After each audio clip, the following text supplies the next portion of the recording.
Welcome to The Explainer. Today, we're decoding a truly groundbreaking 2016 paper by researchers David Yeager, Hei-Yan Lee, and Yeager Jamieson. We're looking at adolescent stress responses, right? But not just from your typical psychological perspective. We're digging into the hard biological data to see if a simple shift in mindset can literally alter a teenager's physiology.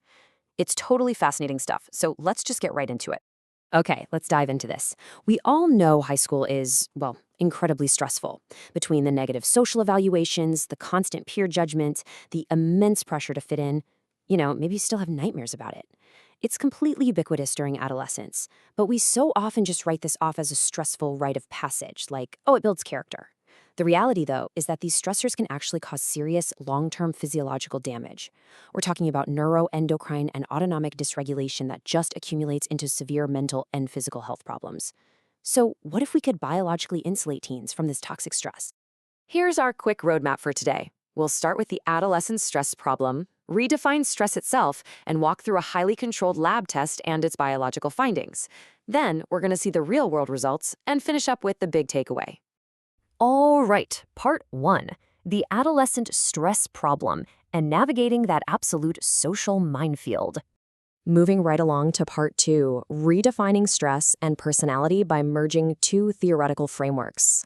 So to solve these biological chain reactions of high school stress, the researchers had this absolutely brilliant idea. They decided to take two completely independent psychological frameworks and merge them. The first one is the biopsychosocial model of challenge and threat.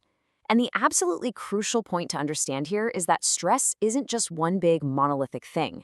It actually splits into two distinct biological states. When you face a stressful situation, your brain basically calculates a ratio. Do your coping resources exceed the demands of the situation?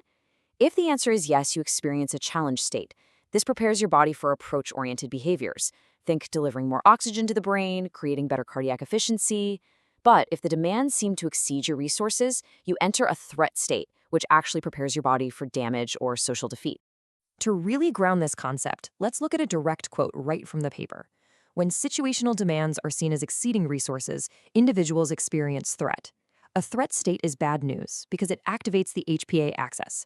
That's the hypothalamic pituitary adrenal axis, which then triggers the release of cortisol. It drops your cardiac efficiency and spikes your vascular resistance. Honestly, it's the biological equivalent of panic. Now let's bring in this second framework, implicit theories of personality. This deals entirely with our belief systems. Some people hold what's called an entity theory, meaning they believe human traits are completely fixed. You are who you are, and you can't change. If you have an entity theory and you face social rejection, well, you're going to see it as a permanent, unfixable flaw in your identity. That means you'll feel like you lack the resources to cope, thrusting you straight into that biological threat state we just talked about. But what if you could teach a teen an incremental theory instead? That's the belief that personalities are malleable. They have the potential to change. If they believe that, social exclusion is no longer this permanent deficiency. It's just a temporary problem to be solved. Okay, part 3. Study 1, the lab test, where they actually put this theory to the test. So the researchers wanted to know, if we teach teens an incremental theory of personality, will it actually, measurably, change their biological stress response? To find out, they designed a rigorous, double-blind, randomized controlled experiment with 60 high school students. They split the kids into two groups. The control condition spent 25 minutes reading and writing about adjusting to the physical environment of high school. Things like getting used to lockers and navigating the hallways, nothing crazy. But the experimental group, the incremental theory condition, they read scientific evidence and stories from older peers, specifically teaching them that personalities can change, and that people who exclude you have complicated motivations that can also change. Both groups read, they wrote, they absorbed peer stories, but only the experimental group had their beliefs about personality altered. And then, immediately after this little 25-minute exercise, the students were thrown straight into the Trier Social Stress Test, or TSST for short. This is a highly controlled, very intentional social evaluative stressor. The students got 3 minutes to prepare, and then they had to give a 5-minute videotaped speech about what makes teens popular. But here's the kicker. They had to deliver this speech to two peer evaluators who were explicitly trained to cross their arms, frown, sigh, and basically give completely negative, unsmiling, nonverbal feedback the whole time. Just brutal. Following the speech, they had to do 5 minutes of rapid mental math aloud, counting backward from 996 by sevens. I mean, I don't know about you, but doing rapid math out loud in front of angry people is pretty much my personal nightmare. Finally, this whole ordeal was followed by a 3-minute recovery period. Part 4, Study 1 Biological Findings.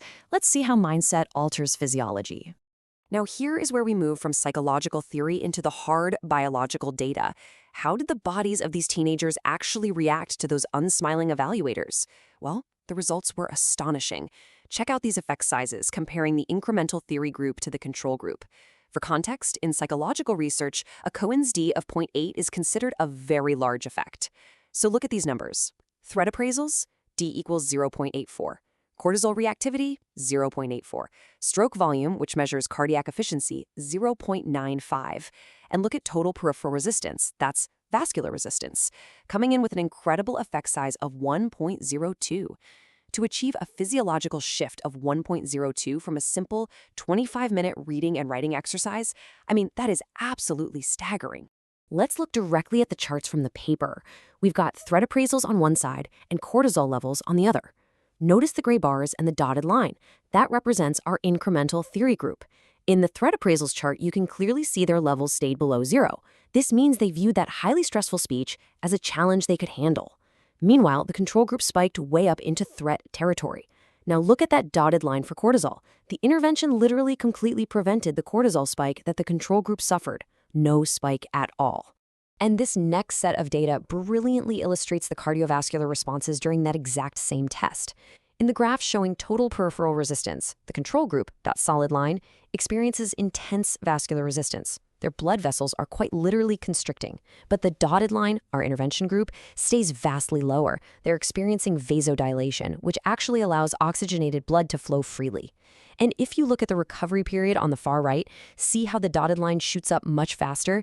This shows the experimental group returned to their biological baseline, their homeostasis, so much more rapidly after the stressor ended.